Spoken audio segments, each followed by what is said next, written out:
कधीच नाही चुकणार तुमचे फेवरेट टीव्ही शोज झी5 सोबत, तेही एकदम फ्री. अर्जुन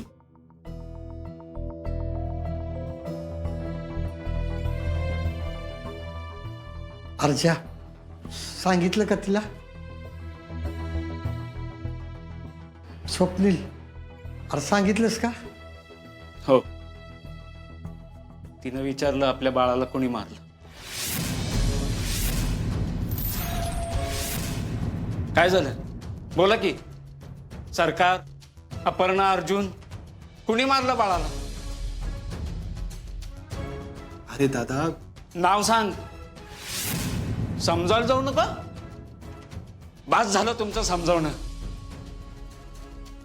अरे वहिनी घसरून पडल्या बघितलं ना. आपोआप घसरली का? स्वप्नील अरे तू थांबविना काका. कुणामुळे घसरली? अर्जुन, माझ्या जागी तुझं बाळ असतं ना तर काय केलं असतं तू? घसरली म्हणे आजवर खाली मान घालून जगत आलो, त्याची शिक्षा आहे का आम्हालाही? आता मला फक्त बाळाला कोणी मारलं त्याचं नाव पाहिजे.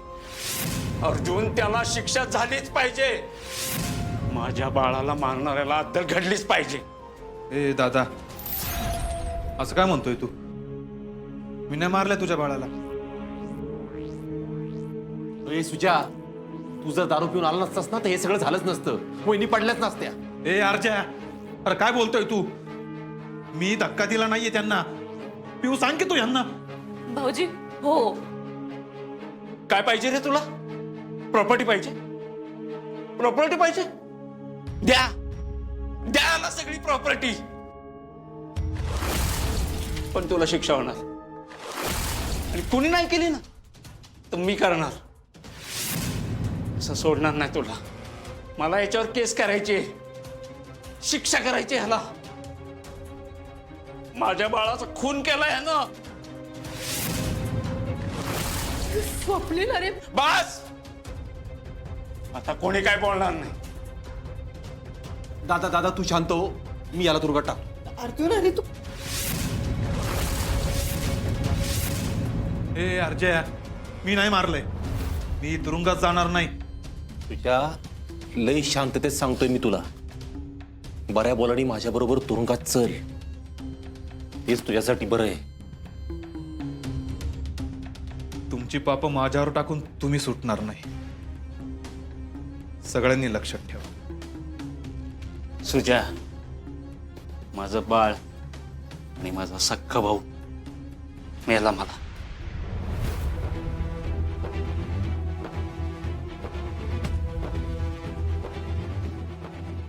नियती, आता कुठं माझ्या मेहनतीला फळ दिलंय तू. आता ह्या घरात हे भाऊच एकमेकाची वैरी करते का नाही बघच.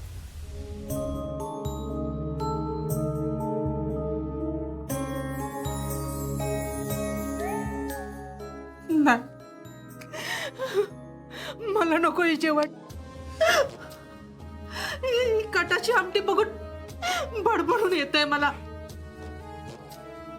मगाशी कसं हसत होते सगळी जण आणि आता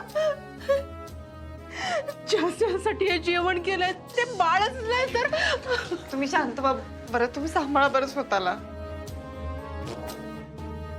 कसं आपे, कसं सांभाळू स्वतःला? हे काय होऊन बसलं बघ. अहो अहो, आपल्या घराला कुणाची तरी नजर लागलीये बघा, म्हणून या असल्या काहीतरी गोष्टी घडतात. अय, माझ्याकडे बघायचं काय कारण आहे? हा, मी नाही काय केलं. तिचं जाऊ द्या.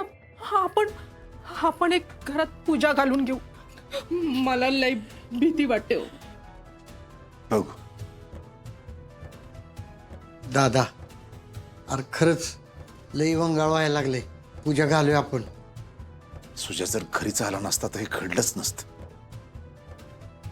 अहो, त्याला आता तुरुंगात ठेवलाय ना तर परत बाहेरच काढू नका. हो मावशी, आज तरी ग बसा की तुम्ही. अप्पे, 2 घास खाऊन घे. तुला माहिती मी का बोलतोय ते. खाऊन घे पहिले. नाही रे अर्जुन, माझ्या कशाखाली खासच नाही उतरणार. कुठलं पाप केलेलं म्हणून सुजा माझ्या पोटाला आला. सगळ्या बाजूने समजावलं त्याला, त्याच्याशी गोड बोला, त्याला मारा, पण कायच फरक पडत नाही त्याच्यावर. त्याचा विषय सोडून द्या आता. म्हणजे तुम्ही काय त्याला आयुष्यभर तुरुंगातच ठेवणार का काय? काय गो बया. ओ मावशी, तुम्ही जरा गप बसा की.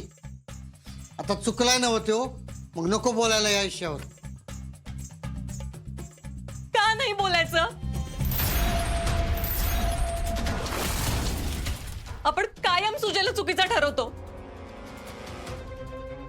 सरकार, तुम्ही तरी त्याचं ऐकून घेतलं का हो? का दारू पिऊन येतोस म्हणून त्याला कधी काही विचारलंय?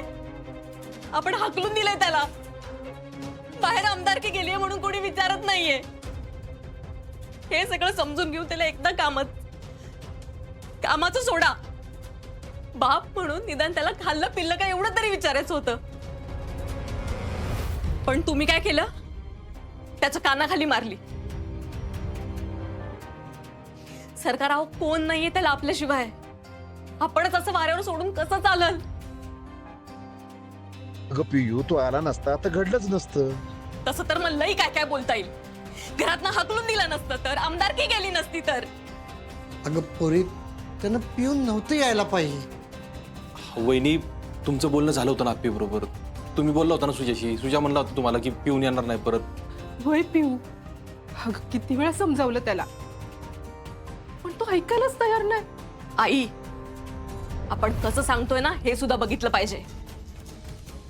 तुम्ही तरी त्याला नीट जवळ घेऊन विचारलं का हो काय? बाबा, तुम्ही तरी विचारलं? एकाच घरात राहतो ना आपण, तरी पण कायम सुजयची हडतूड करत आलोय. घरात एकाला तरी असं वाटलं का की त्याचं ऐकून घ्यावं म्हणून? पण नाही. आता पण सगळे त्याला दोषी ठरवून मोकळे. अगं पिऊताई, आपण सगळ्यांनी कित्येकदा बोलण्याचा प्रयत्न केलाय की त्यांच्याशी, पण आप्पे, त्याचं कोणी ऐकून घेतलं का हे विचारतीये मी. वहिनी, अहो हे बघा, सुजाला किती वेळा समजून सांगितलंय, सुजा दारू पिऊ नको. बरं पेलास तर घरी येऊ नकोस. समजून सांगितलं, ओरडून सांगितलं, खडसावून सांगितलं. ऐकतोय का सुजा आपलं? आणि अगं ते जर शुद्धीत असते तर त्यांना कळालं असतं ना. स्वप्नील सर आणि रुपाली त्यांच्या बाळाचे पहिले फोटो सगळेजण बघताय, कळालं असतं की ते चुकलेत. पिऊताई, तू त्यांच्या चुकीवर पांघरून का टाकतेस मला कळतच नाहीये. आप्पे, तू मला एक गोष्ट सांग. अर्जुन भाऊजी तुरुंगात होते तेव्हा तुला कसं वाटायचं ग? किती चूक असेल तरी आपल्या माणसानं तुरुंगात जाऊ नये एवढंच वाटायचं ना? सांग ना. मग आज मला पण तेच वाटतंय. आणि चूक फक्त त्याच्या एकट्याची नाहीये. त्यांनी काही हे ठरवून केलेलं नाहीये. अगं काय बोलते तू पिऊ? तुम्ही सगळे त्याला कुणी ठरवताय? एवढा पण वाईट नाहीये तो. झी5 ॲप डाउनलोड करा आणि पहा सर्व एपिसोड्स एकदम फ्री.